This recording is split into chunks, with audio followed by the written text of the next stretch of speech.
สวัสดีค่ะกันเตอชาสมุนไพรเชียงใหม่หรือเว็บไซต์เชียงใหม่TShop.com ค่ะวันนี้เราจะมารีวิวสินค้าเครื่องซิลปิดปากถุงขนาด8นิ้วหรือรุ่น PFS 200ค่ะ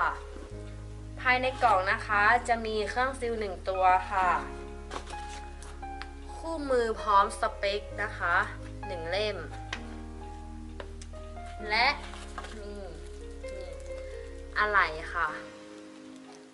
เป็นผ้ากับลวดค่ะ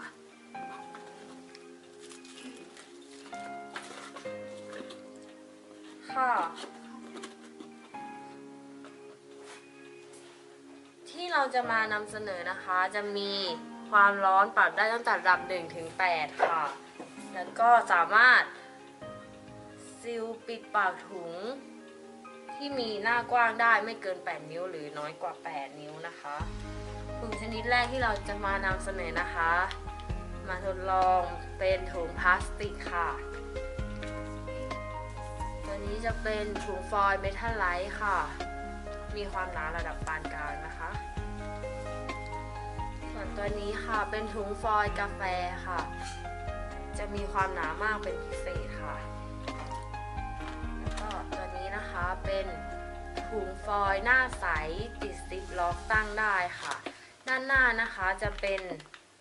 ถุงพลาสติกค่ะแบบใสด้านหลังจะเป็นถุงฟอยล์เมทัลไลท์สีเงินค่ะตัวแรกนะคะที่เราจะมาทดลองนะคะเป็นชนิดแบบบางนะคะเราอาจจะปรับระดับไปที่ 3-4 ค่ะความร้อนนะคะเมื่อเรากดลงไปนะคะเราจะเห็นว่ามีไฟออกมาเราจะกดค้างไว้อีก 4-5 วิค่ะเพื่อให้รอยซีลมีความสวยงามค่ะได้ออกมาจะเป็นแบบนี้นะคะเพราะว่าถ้าเราปล่อยมือก่อนเนี่ยมันจะอาจจะทำให้ถุงละลายหรือว่าฉีกขาดได้ค่ะแล้วก็รอยซีลจะไม่สวยนะคะ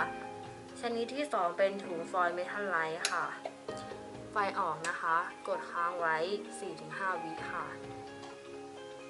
แล้วก็ปล่อย